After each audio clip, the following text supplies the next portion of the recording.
This week's Farm Basics is brought to you by satshot.com. Satellites aren't just for NASA anymore. Use the power of satellite imagery to create variable rate management zones in your fields. To reduce input costs and increase yields on your farm, go to satshot.com. Our Farm Basics topic today is fall weed control in lawns and trees. And Darren, all I gotta say is this ground must be yours. I see lots of weeds around here. Hey now, it is not.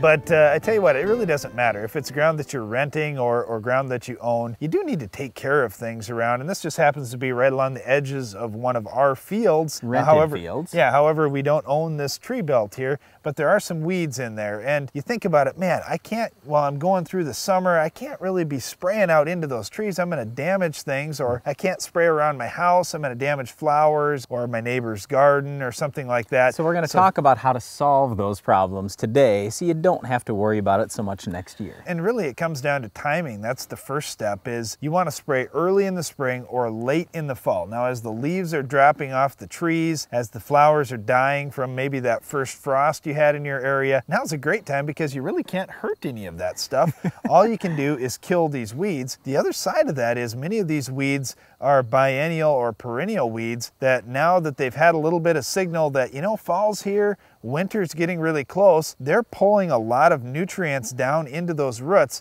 to try and survive for the next season. So if you want to spray herbicide, now's a great time to also pull that herbicide down in the roots. Right, get that weed control taken care of now. You want to hit it hard both now and very early in the spring before the leaves get back on the trees or before the flowers get planted. Get it done now and real early in the spring. All right, so what are you going to spray? There are a few different things that you can spray, primarily 2,4-D, Drive. There are a number of different products that you can spray. You don't want to be bringing things in from your pasture spray to be using in your tree belt and yards. This is crazy. Right, before we get totally into what you want to spray, let's talk a little about what you don't want to spray. The number one thing you do not want to spray in your yard or tree belt is Tordon. That will kill your trees, all of them dead, gone for good, and it'll also leave residual in the soil so you won't be able to plant trees back. So absolutely don't use Tordon anywhere close to trees. And Milestone too. Even though Milestone is a little safer on trees,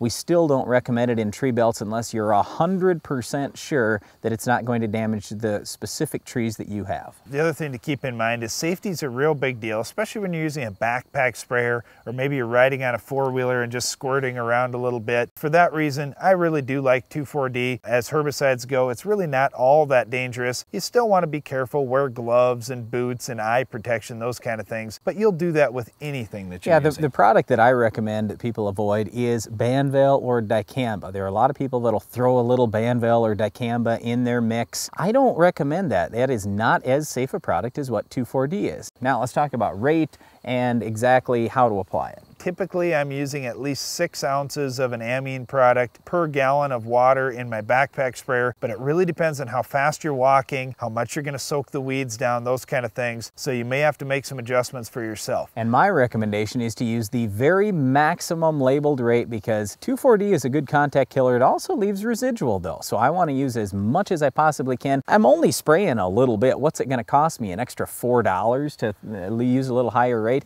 I just figure why not do it and have it over with. Now you could do it in a dry weed and feed type program. When you're spreading fertilizer, they actually will impregnate some 2,4-D on those granules. It can work okay, but I'm really a strong believer in actually spraying your herbicide out. You get better coverage and there's less chance that you have to come back and do it again. Well, once again, now is the ideal time to spray for weeds in your lawn, in your tree belt. Make sure you're not using Tordon or Milestone or anything that's going to harm your trees or some of the other vegetation you have around. We would in most cases recommend 2,4-D in both the shelter belt and in a lawn situation. Just use a very high rate. Again, make sure you're doing this fall. I know that the weeds are disappearing now, but you know what? They're still there in the ground. The seeds are there, the roots are there. A lot of these plants are gonna live for a while yet. You wanna hit them now so they're gone come next spring and summer. Well, we definitely like to see weeds gone, but if you're seeing them, it's also good to know what you're looking at.